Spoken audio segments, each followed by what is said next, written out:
اور پھر سلطان کو حق پہنچتا ہے کہ وہ لاہور پر اور پھر پنجاب کے دوسرے دارالحکومت بٹھنڈا پر حملہ کر کے دونوں شہروں کی اینٹ سے اینٹ بجا دے۔ راجہ انت پال نے اپنے ایک بھائی کے زیر کمان 2000 سوار سلطان محمود غزنوی کے استقبال کے لیے بھیجے اور ساتھ یہ پیغام بھیجا، یہ میرا بھائی ہے اور میرا سفیر بھی، اسے میں آپ کی خدمت میں اس درخواست کے ساتھ بھیج رہا ہوں کہ تھانیسر ہماری سب سے بڑی اور سب سے زیادہ مقدس عبادت گاہ ہے۔ اگر یہ فرض آپ پر آپ کے مذہب کی طرف سے عائد ہوتا ہے کہ دوسروں کے مذہب کو ختم کریں تو آپ نگر کوٹ کی تباہی سے اپنا یہ فرض پورا کر چکے ہیں۔ میں درخواست کرتا ہوں کہ آپ تھانیسر کے متعلق اپنے ارادے بدل دیں۔ میں اس کے عوض سالانہ خراج دیا کروں گا۔ یہاں تک آنے میں آپ کی فوج پر جو خرچ ہوا ہے اور واپس جانے کا جو خرچ ہوگا وہ میں ادا کروں گا۔ اس کے علاوہ میں آپ کو 50 ہاتھی اور کچھ بیش قیمت ہیرے جواہرات بھی پیش کروں گا۔ قاسم فرشتہ نے لکھا ہے کہ سلطان محمود نے اس پیغام کا یہ جواب دیا، میرے لیے خدا اور رسول صلی اللہ علیہ وسلم کا حکم ہے کہ جہاں کہیں بت پرستی ہو وہاں جاؤں اور بتوں کو تباہ کروں۔ میرے رسول صلی اللہ علیہ وسلم کا نظریہ یہ ہے کہ خدا اس کا اجر اگلے جہان میں دے گا۔ میں آپ سے بت نہ توڑنے کا انعام قبول نہیں کر سکتا۔ میرے پاس کوئی جواز نہیں کہ تھانیسر کا بت خانہ نہ توڑوں۔ کسی مورخ نے یہ نہیں بتایا کہ راجہ انت پال کو کس طرح پتہ چلا تھا کہ سلطان محمود تھانیسر جا رہا ہے۔ البتہ ان واقعات پر سب متفق ہیں کہ راجہ انت پال کے جواب میں سلطان نے اس کی پیشکش اور درخواست قبول نہ کی، اور راجہ انت پال نے دلی، اجمیر، قلندر اور کنوج کے مہاراجوں کی طرف قاصد بھیج دیے کہ غزنی کا سلطان محمود ہماری طرف سے کسی اشتعال کے بغیر ہندوستان میں داخل ہو گیا ہے اور اس کا ارادہ تھانیسر کے وشنو مندر کو تباہ کرنے کا ہے۔ تھانیسر میں سلطان محمود غزنوی کے قتل کا انتظام ہو چکا تھا۔ ناظرین، 1011 عیسوی کا سال تھا۔ سلطان کو نگر کوٹ سے گئے ابھی 1 سال نہیں گزرا تھا۔ اس کے 2 کماندار بغرا خان اور الستگین جو لاپتہ ہو گئے تھے، ان کے گھروں کو یہ اطلاع دے دی گئی تھی کہ ان کے مارے جانے کی کوئی شہادت نہیں ملی، اس لیے یہ یقین ہے کہ وہ ہندوستانی فوج کے قیدی ہیں۔ وہ قیدی نہیں، شہزادے تھے۔ اس عرصے میں ان کی تو جیسے روحیں بھی بدلی جا چکی تھیں۔ انہیں جب کوئی نشاور چیز کھلا کر اور ہپناٹائز کر کے تھانیسر لایا گیا تھا تو دونوں کو الگ الگ کمرے دیے گئے تھے اور ان کی خدمت کے لیے عورتیں مقرر کی گئی تھیں۔ وہ آئے ان 2 جوان اور بے حد خوبصورت لڑکیوں کے ساتھ تھے جو انہیں نگر کوٹ کے ایک گاؤں میں ملی تھیں۔ تھانیسر میں وہ ان سے جدا کر دی گئی تھیں۔ معلوم ہوتا ہے کہ ان کے ملک میں جادوگری نہیں ہے، پنڈت نے اپنے شعبدہ بازوں سے کہا، ورنہ یہ دونوں اتنے حیران نہ ہوتے۔ میں اب قائل ہوتا جا رہا ہوں کہ انہیں ہم استعمال کر سکیں گے۔ اگر ان کے ہاتھوں سلطان محمود کو قتل نہ کرایا جا سکا تو نگر کوٹ کے سالار اور دوسرے اہم آدمیوں کو قتل کرایا جا سکتا ہے۔ جب ان کے متعلق یقین ہو گیا کہ اب اصلیت اور حقیقت کی طرف ان کی واپسی کا خطرہ ختم ہو گیا ہے تو مندر کے شعبدہ بازوں نے ان کے دماغوں میں سلطان محمود کے خلاف زہر بھرنا شروع کر دیا۔ وہ یہاں سے خوبصورت لڑکیاں اور زر و جواہرات لوٹنے آیا کرتا ہے۔ ان کے ذہن میں ڈالا جانے لگا، کیا تم ان بتوں کی توہین کرو گے جو تم نے دیکھے ہیں، جن دیویوں نے تمہاری کیا پلٹ دی ہے؟ کیا تم انہیں توڑ پھوڑ سکو گے؟ اب تمہارے لیے یہ خطرہ پیدا ہو گیا ہے کہ سلطان محمود اگر یہاں آ گیا اور اس نے ان بتوں کو توڑا تو اس کے ساتھ ہی تم دونوں کے جسم اپنے آپ ہی کٹنے لگیں گے۔ بتوں کا ایک بازو ٹوٹے گا تو تمہارے جسموں سے ایک ایک بازو الگ ہو جائے گا۔ دیویاں مرا نہیں کرتی، تم بھی نہیں مرو گے، مگر تمہارے جسم کوڑی اور اپائج ہو جائیں گے اور تم ویرانوں میں پڑے تڑپتے رہو گے۔ کیا سلطان محمود یہاں بھی آئے گا؟ بغرا خان نے پوچھا۔ شاید آ جائے، آنے دو۔ بغرا خان نے کہا، وہ زندہ واپس نہیں جائے گا۔ 4-5 مہینوں بعد ان میں یہ تبدیلی آئی، جیسے وہ کسی سحر یا شعبدے یا کسی نشے کے زیر اثر نہیں، بلکہ ان کی باتیں اور ان کی حرکتیں شعوری معلوم ہوتی تھیں۔ اب وہ یوں نہیں چلتے تھے جیسے خواب میں چل رہے ہوں، اور وہ یوں نہیں بولتے تھے جیسے نیند میں بول رہے ہوں۔ وہ اب مندر سے باہر بھی جاتے تھے اور نارمل انسانوں کی طرح گھومتے پھرتے تھے۔ ایک روز دونوں ایک باغ میں سیر کو گئے، انہیں آواز سنائی دی، الستگین۔ انہوں نے چونک کر دیکھا، ایک جوگی جو ہندو لگتا تھا ان کی طرف آ رہا تھا۔ اس کے ماتھے پر رنگ سے اوم لکھا ہوا تھا، اس کے سر پر ہندوؤں کی چٹیا تھی۔ اس نے قریب آ کر غزنی زبان میں کہا، تمہارے متعلق ہمیں بتایا نہیں گیا کہ کب آئے ہو، کہاں ہو؟ اوہو، الستگین نے حیرت سے کہا، تم عبید ہو؟ وہ ایک دوسرے کو جانتے تھے، کبھی ایک ہی دستے میں تھے۔ عبید کو جاسوسی کے لیے منتخب کر لیا گیا تھا۔ وہ ماہر اور ذہین چھاپہ مار تھا۔ وہ بغرا خان کو نہیں جانتا تھا۔ الستگین نے اس کو بتایا کہ بغرا خان کون ہے، مگر یہ نہ بتایا کہ وہ کس طرح یہاں آئے ہیں۔ عبید یہی سمجھتا رہا کہ یہ دونوں جاسوسی کے لیے آئے ہیں۔ سلطان بہت قریب آ گیا ہے۔ عبید نے کہا، تم نے کوئی خبر بھیجی ہے؟ تم نے کیا خبر بھیجی ہے؟ الستگین نے پوچھا۔ زیادہ خطرہ تو یہ ہے کہ پہلے کی طرح دوسرے مہاراجوں کی فوجیں بھی تانیسر کو بچانے کے لیے جمع ہو جائیں گی۔ عبید نے انہیں بتایا، مگر ابھی تک یہاں وہی فوج ہے جو پہلے سے یہاں موجود ہے۔ الستگی نے اسے بتایا کہ اس نے بغرا خان کے ساتھ مندر کے اندر تک رسائی حاصل کر لی ہے اور وہ ہندو بن کر پنڈتوں وغیرہ کو زیر اثر کیے ہوئے ہیں۔ انہوں نے عبید کو اندھیرے میں رکھا اور اسے پھر ملنے کے لیے کہہ کر مندر میں آ گئے۔ عبید جب واپس جا رہا تھا تو اسے ایک آدمی نے روک کر پوچھا کہ وہ کون ہے۔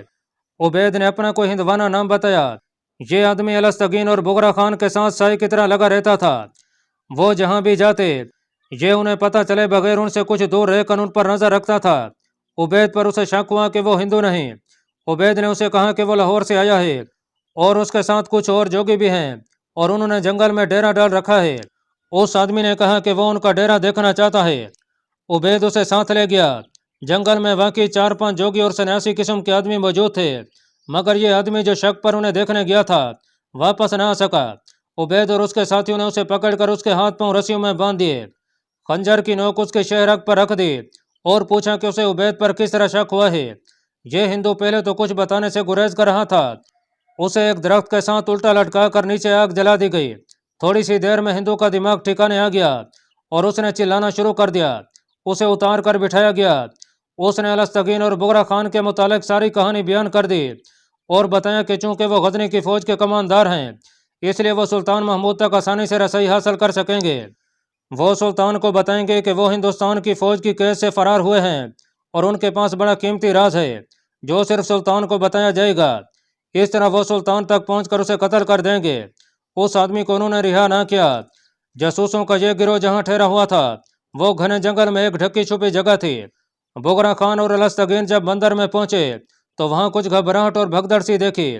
انہیں بتایا گیا کہ غزنی کی فوج آ رہی ہے اور اس کا رخ تانیسر کی طرف ہے۔ مندر کے پنڈت اور دیگر لوگ مہاراجا انت پال اور دوسرے مہاراجوں کی فوجوں کا انتظار کر رہے تھے، مگر کوئی فوج آتی نظر نہیں آتی تھی۔ ان لوگوں کو معلوم نہ تھا کہ تمام راجوں مہاراجوں کو اطلاع مل چکی ہے کہ سلطان محمود تانیسر پر حملہ کرنے آ گیا ہے اور وہ اپنی فوجوں کو تیاری کا حکم دے چکے ہیں۔ لیکن سلطان محمود کی پیش قدمی سے یہ لوگ واقف نہیں تھے۔ وہ طوفان کی طرح آ رہا تھا۔ مندر صرف عبادت گاہ نہیں تھی، یہ قلعہ نما تھا اور یہ فوجی ہیڈ کوارٹر بھی تھا جس پر پنڈتوں کا سایہ تھا۔ ان کے بھی جاسوس تھے۔ انہوں نے اطلاع دی کہ سلطان محمود اگر اسی رفتار سے بڑھتا آیا تو وہ ایک دن اور ایک رات میں پہنچ جائے گا۔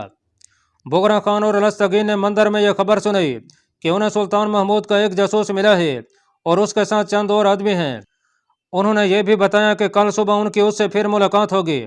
مندر میں جو فوجی تھے انہوں نے ان دونوں سے کہا کہ وہ اس جاسوس سے ملیں اور اپنے آپ کو جاسوس ظاہر کر کے ان کا ٹھکانہ دیکھیں تاکہ انہیں پکڑ کر ختم کیا جا سکے۔ اس کے علاوہ ان دونوں کمانداروں سے کہا گیا کہ وہ کل جاسوسوں کا ٹھکانہ معلوم کر کے ادھر چلے جائیں جدھر سے سلطان محمود کی فوج آ رہی ہے، یہ کہہ کر اس تک پہنچیں کہ وہ قید سے فرار ہو کر آئے ہیں اور سلطان سے تنہائی میں ملنا ضروری سمجھتے ہیں۔ ناظرین، اب تقریباً 1 سال کے عرصے میں بغرا خان اور الستگین بالکل ہی بدل گئے تھے اور یہ تبدیلی ہندو کے عزائم کے مطابق تھی۔ دونوں سیدھے ہوئے جانور بن چکے تھے۔ ان کے ذہن اور ان کی روحیں ان کی اپنی نہیں رہی تھیں۔ عورت کے حسن، شراب اور حیوانی خیالات نے انہیں انسانیت کے درجے سے بھی گرا دیا تھا۔ انہیں گاؤں والی دونوں لڑکیوں کے دونوں بت کئی بار دکھائے گئے تھے اور وہ ان کے پجاری بن گئے تھے۔ وہ کسی بھی وقت محسوس نہ کر سکے کہ یہ لڑکیاں زندہ ہیں اور انہیں دکھانے کے لیے چبوتروں پر بتوں کی طرح کھڑی کی جاتی ہیں۔ لوبان اور اگربتیاں ان کے قدموں میں اس طرح جلائی جاتی ہیں کہ ان کے دھوئیں میں پتہ نہیں چلتا کہ لڑکیاں سانس لے رہی ہیں۔ اب انہیں بتایا گیا کہ سلطان محمود ان بتوں کو توڑنے آ گیا ہے تو دونوں آگ بگولا ہو گئے۔ تانیسر کی فوج میں ہلچل مچ گئی۔ مندر کے دفاعی مورچے مضبوط ہونے لگے۔ مندر کے اندر اور باہر فوج بھاگتی دوڑتی نظر آئی۔ شہر کے لوگوں پر خوف و ہراس طاری تھا اور شہر کے لوگ تلواریں اور برچے اٹھائے مندر کے دروازے پر جمع ہو رہے تھے اور فوجی انہیں بتا رہے تھے کہ انہیں کیا کرنا ہے۔ انہیں لڑائی کے لیے ادھر ادھر تقسیم کیا جا رہا تھا۔ اس ہنگامے میں الستگین اور بغرا خان اس باغ میں چلے گئے جہاں عبید ان کا منتظر تھا۔